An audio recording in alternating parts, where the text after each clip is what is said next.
تو میرے پیارے آقا صلی اللہ علیہ وسلم کے پیارے دیوانوں، اس سے مراد سورہ فاتحہ ہے۔ ہر رکعت کے اندر یہ آیت، یہ سورت پڑھی جاتی ہے، اور بار بار یہ سورت پڑھی جاتی ہے۔ اس سورہ مبارکہ کے حوالے سے رسول اعظم صلی اللہ تعالی علیہ وسلم ارشاد فرماتے ہیں یہ ام القرآن ہے، یعنی سارے قرآن کا علم اللہ نے اس سورہ کے اندر جمع فرما دیا ہے۔ اور میرے پیارے آقا صلی اللہ علیہ وسلم کے پیارے دیوانوں، اس میں 7 آیتیں ہیں۔ جو شخص سورہ فاتحہ کی 7 آیتوں کی تلاوت کرتا ہے، اللہ تعالیٰ جہنم کے 7 دروازے اس پر بند کر دیتا ہے۔ علامہ اسماعیل حقی رحمت اللہ تعالی علیہ نے سورہ فاتحہ کے بارے میں، اور علامہ جلال الدین سیوطی رحمت اللہ تعالی علیہ نے سورہ فاتحہ کے ناموں کے بارے میں فرمایا کم و بیش اس کے 20 نام ہیں۔ یہ سورۃ الشفا بھی ہے، یہ سورۃ الفاتحہ بھی ہے، یہ سورۃ الوافیہ بھی ہے، یہ سورۃ الکافیہ بھی ہے، یہ سورۃ الرقیہ بھی ہے۔ یہ 7 مثانی ہیں۔ یہی واحد وہ سورت ہے جو 2 مرتبہ نازل ہوئی، مکہ میں بھی نازل ہوئی اور مدینے میں بھی نازل ہوئی۔ میرے پیارے آقا صلی اللہ تعالی علیہ وسلم کے پیارے دیوانوں، علامہ اسماعیل حقی رحمت اللہ تعالی علیہ تفسیر روح البیان کے اندر ارشاد فرماتے ہیں اگر کوئی شخص پاک برتن میں، پاک پانی سے، پاک برتن میں اس سورہ مبارکہ کو لکھے اور اس کے بعد پاک پانی سے اس برتن کو دھوئے اور اس کے بعد اس پانی کو مریض کے چہرے پر لگا دے تو اللہ اسے شفا عطا فرما دے گا۔ اور فرمایا گیا اگر کوئی شخص چینی کے برتن میں، کانچ کے برتن میں مشک سے سورہ فاتحہ لکھے اور عرق غلاب سے اسے دھوئے اور اس کے بعد وہ پانی کند ذہن بچے کو اگر پلا دیا جائے 7 دن تک، تو اس کی یادداشت اتنی اسٹرانگ ہو جائے گی جو ایک بار پڑھے گا اسے یاد ہو جائے گا۔ میرے پیارے آقا صلی اللہ تعالی علیہ وسلم کے پیارے دیوانوں، آپ اندازہ لگائیں یہ سورہ فاتحہ اللہ نے عطا فرمائی، رسول اعظم صلی اللہ علیہ وسلم کے ذریعے عطا فرمائی، آقا کریم صلی اللہ علیہ وسلم کے صدقے میں عطا فرمائی۔ میرے پیارے آقا صلی اللہ تعالی علیہ وسلم کے پیارے دیوانوں، سلسلے چشتیہ کے اندر اور تقریباً مشائخ کے یہاں بیماروں کے علاج کے لیے سورہ فاتحہ کو بہت عظیم کہا گیا ہے اور اس کے ذریعے علاج کے مختلف طریقے بتائے گئے ہیں۔ آئیے میں سورہ فاتحہ کی فضیلت کے حوالے سے کچھ عرض کرنے کی بجائے میں آج اس کی پہلی آیت کے بارے میں کچھ باتیں سمجھانا چاہتا ہوں تاکہ تعلق باللہ مضبوط ہو جائے، اللہ سے رشتہ مضبوط ہو جائے، اللہ کی محبت دل میں پیدا ہو جائے۔ اللہ عز و جل نے اپنے محبوب صلی اللہ علیہ وسلم کو یہ 7 آیتوں والی سورت، یہ دہرائی جانے والی آیتوں والی سورت جو اللہ نے عطا فرمائی ہے، اس کی پہلی آیت پر دیکھیں، غور کریں۔ اللہ عز و جل نے فرمایا الحمدللہ رب العالمین، یہ سورہ فاتحہ کی پہلی آیت ہے۔ اللہ اکبر، تمام خوبیوں کا مالک کون ہے؟ تمام تعریف کا مالک کون ہے؟ اللہ عز و جل، جو سارے جہاں کا مالک ہے۔ تمام تعریفیں اس اللہ کے لیے، اس رب کے لیے جو سارے جہاں کا مالک ہے۔ میرے پیارے آقا صلی اللہ تعالی علیہ وسلم کے پیارے دیوانوں، آقا کریم صلی اللہ علیہ وسلم ارشاد فرماتے ہیں افضل الذکر لا الہ الا اللہ وافضل الدعاء الحمدللہ۔ آقا کریم صلی اللہ علیہ وسلم فرماتے ہیں سب سے افضل ذکر لا الہ الا اللہ ہے اور سب سے افضل دعا الحمدللہ۔ اب اگر کوئی شخص کھانے کے بعد الحمدللہ پڑھتا ہے، پانی پینے کے بعد الحمدللہ پڑھتا ہے، نئے لباس سے بہتر کرنے کے بعد الحمدللہ پڑھتا ہے، صبح اٹھنے کے بعد الحمدللہ پڑھتا ہے، تو حضور صلی اللہ علیہ وسلم فرماتے ہیں اللہ عز و جل کو نعمت دے کر جتنی خوشی نہیں ہوتی اتنی بندے کا الحمدللہ کہنے پر میرا مولا خوش ہو جاتا ہے۔ میرے مولا کے نزدیک بندے کا الحمدللہ کہنا یہ بہت محبوب ہے، بہت پسندیدہ ہے۔ اب حمد اور شکر ان دونوں چیزوں کو تھوڑی سی سمجھنے کی کوشش کریں۔ حمد کہتے ہیں کسی کی ذاتی خوبیوں کی بنیاد پر اس کی تعریف کی جائے اسے کہتے ہیں حمد، اور کسی کے احسانات کے بدلے میں اس کی تعریف کی جائے اسے کہتے ہیں شکر۔ ذاتی خوبیوں کی بنیاد پر تو میرے رب کی جو ذات ہے اس میں جتنی بھی خوبیاں ہیں وہ کسی کی دی ہوئی نہیں، میرے مولا کے پاس ساری خوبیاں خود اپنی ہی ہیں اور وہ ذات وحدہ لا شریک ہے۔ اب میرے پیارے آقا صلی اللہ تعالی علیہ وسلم کے پیارے دیوانوں سمجھنے کی کوشش کریں۔ الحمدللہ بظاہر یہ ایک چھوٹا سا جملہ نظر آتا ہے، لیکن اس کی معنویت کو سمجھنا ہے، اس کے مقام اور مرتبے کو سمجھنا ہے۔ تو آئیے حضرت آدم علیہ الصلوۃ والتسلیم کی طرف ہم چلتے ہیں۔ اللہ اکبر۔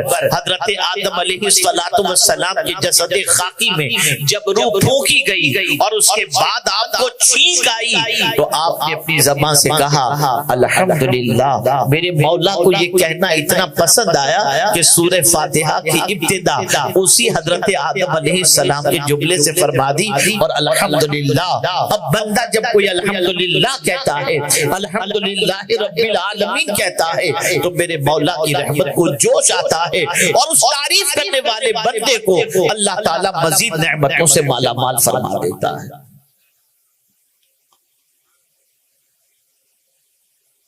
الحمدللہ یہاں تک فرمایا گیا کسی نعمت کے ملنے پر اگر کوئی بندہ ایک بار الحمدللہ کہے اسے ثواب ملتا ہے، دو بار کہے تو ثواب ملتا ہے، اور تیسری بار اسی ایک نعمت کے ملنے پر الحمدللہ کہے تو اللہ اس کے گناہوں کو معاف فرما دیتا ہے۔ یہ ہے الحمدللہ۔ یہ کس کے صدقے میں یہ صورت ملی؟ حضور کے صدقے میں، سرکار صلی اللہ علیہ وسلم کے صدقے میں۔ اب الحمدللہ تمام خوبیاں اللہ کے لیے، اللہ معبود برحق جس کی بندگی کی جائے، جو ہمارا معبود ہے، جو ہمارا معبود برحق ہے، اسی کی بندگی، اسی کی عبادت ہمیں کرنی ہے اور ہم کرتے ہیں۔ لیکن وہ معبود ہے، اس کی دلیل کیا ہے؟ اسی کو قرآن نے کھولا الحمدللہ رب العالمین، سارے جہان کا پالنے والا۔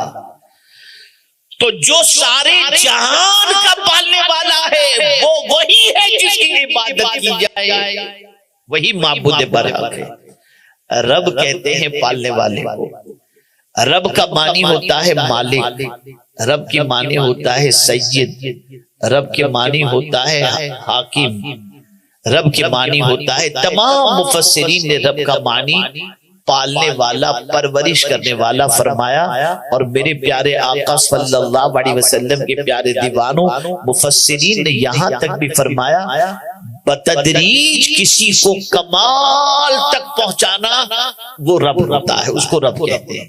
بتدریج کسی کو کمال تک پہنچا دیا۔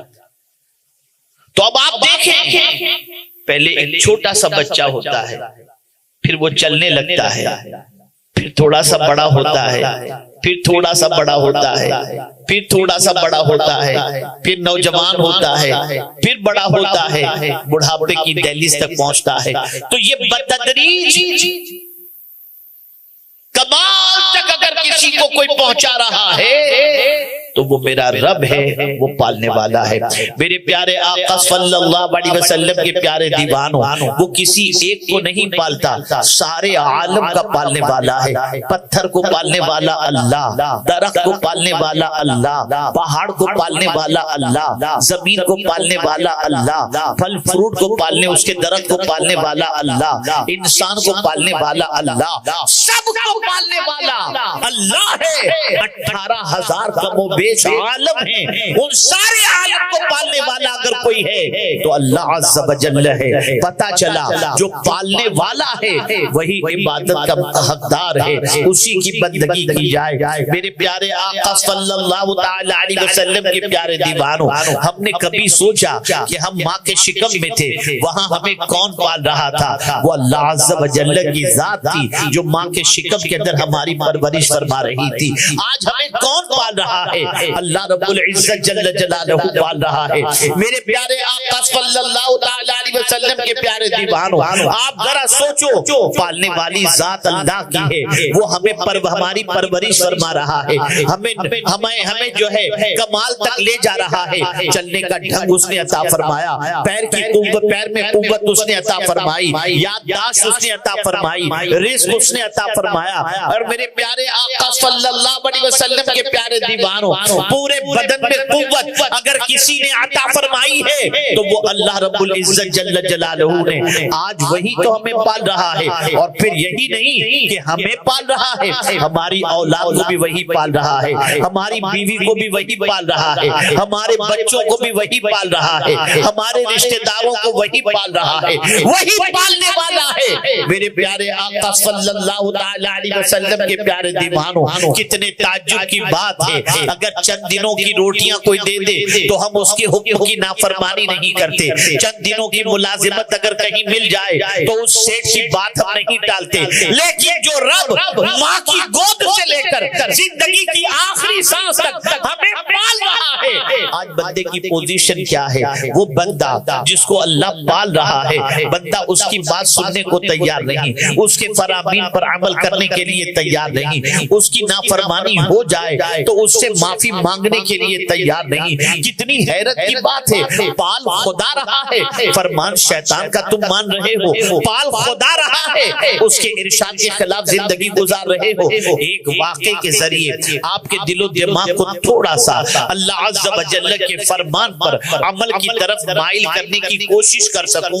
اللہ اکبر، اس واقعے کے ذریعے اگر آپ کا دل و دماغ پرفیکٹ ہو جائے اور سوچ درست ہو جائے تو میں یقین کے ساتھ کہہ سکتا ہوں کہ انشاءاللہ آج کے بعد یہاں سے اٹھیں گے تو جیسے ہی کہیں سے اللہ کا حکم آپ کے کانوں سے ٹکرائے گا آپ اس پر عمل کرنے کی کوشش کریں گے۔ دیکھیے نا، مولانا روم رحمت اللہ تعالی علیہ فرماتے ہیں کہ سلطان محمود ان کا غلام تھا ایاز، کوئی خاص پڑھا لکھا نہیں تھا وہ، لیکن محمود انہیں بہت چاہتے تھے اور ایاز اپنے مالک کی بڑی وفاداری کا مظاہرہ کرتے،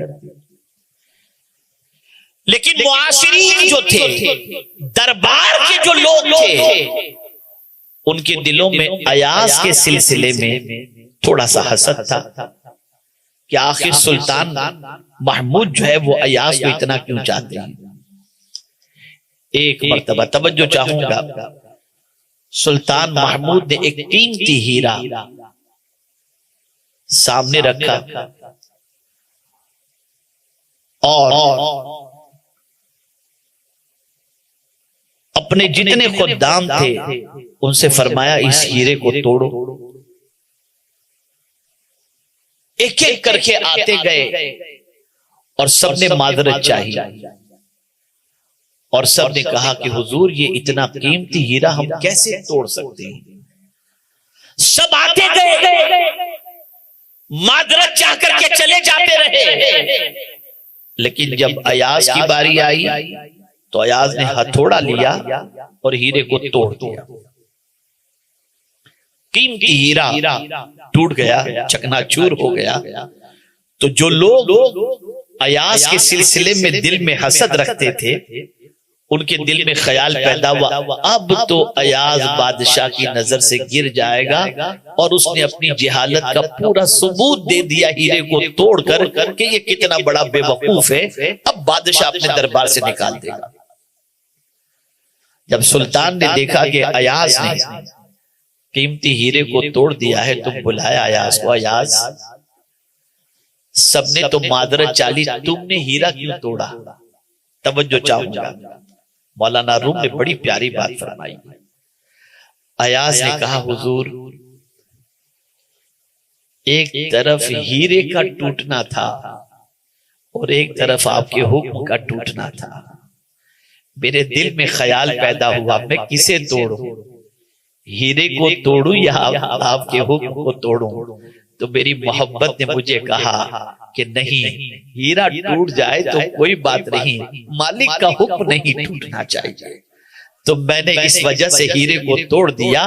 اسی وقت سارے جتنے حاسدین تھے ان کی آنکھیں کھلی کی کھلی رہ گئی، اور بادشاہ نے انعام و اکرام سے نوازا۔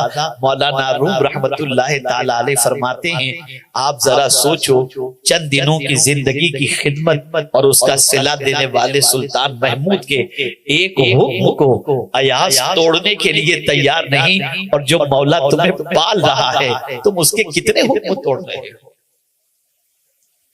آپ ذرا سوچو، نماز ہی کو لے لیجئے، ایک بار اللہ قرآن میں کہہ دے اقیم الصلاۃ کافی، لیکن میرے کریم نے 300 مقامات پر کم و بیش نماز کا حکم دیا۔ صبح ہوتے ہی نماز کا حکم ٹوٹ رہا ہے، اللہ کی نافرمانی ہو رہی ہے، پالنے والے کی فکر ختم، رب العزت جل جلالہ کے احکام کی پرواہ کرنے کی کوئی فکر نہیں، کوئی پرواہ نہیں کی جا رہی، صبح و شام اللہ کا حکم توڑا جا رہا ہے، صبح و شام اللہ کی نافرمانی کی جا رہی ہے۔ یہ خیال دل سے نکل گیا کہ ہم اللہ کا حکم اگر توڑیں گے تو اللہ کتنا ناراض ہوگا۔ مجھے بتاؤ، ماں باپ بھی پالتے ہیں، ماں باپ کو ناراض کرنے والے کے حوالے سے رسول اعظم صلی اللہ علیہ وسلم نے فرمایا باپ کی خوشی میں اللہ کی خوشی ہے، اور ماں جنت کے ماں کے قدموں کے نیچے اللہ نے جنت رکھ دی ہے۔ میں آپ سے پوچھنا چاہتا ہوں، ماں باپ کے ساتھ اچھے سلوک کا حکم، ماں باپ کا احترام کرنے کا حکم، ماں باپ کی نافرمانی سے بچنے کا حکم، اور ماں باپ کے احسان اور ماں باپ سے حسن سلوک کا حکم، اور ماں باپ کی خوشی کے اندر اللہ کی خوشی کے حوالے سے ارشادات موجود۔ میں پوچھنا چاہتا ہوں اے رسول اعظم صلی اللہ علیہ وسلم کے پیارے دیوانوں، ماں باپ کب تک کیا پالتے ہیں، کتنا پالتے ہیں، کس طرح سے پالتے ہیں؟ تو جب تم کھانے کے لائق ہوئے تمہیں غذا عطا کر دی، جب تم پینے کے لائق ہوئے تمہیں پانی عطا کر دیا، لیکن ماں کے پیٹ کے اندر کون پال رہا ہے؟ تم ماں سے دور ہو تمہیں کون کھلا رہا ہے؟ تم باپ سے دور ہو تمہیں کون کھلا رہا ہے؟ ارے ماں باپ کا انتقال ہو گیا تو تمہاری پرورش کون کر رہا ہے؟ وہ پالن ہارے حقیقی کر رہا ہے، معبود برحق کر رہا ہے، احکم الحاکمین کر رہا ہے۔ میرے پیارے آقا صلی اللہ تعالی علیہ وسلم کے پیارے دیوانوں، ضرورت صبر کی ہے، جو ہمیں پال رہا ہے اس کی حکم کی نافرمانی، اس کے حکم کو جو ہے وہ توڑنا نہیں چاہیے، اس کی فرما برداری کرنی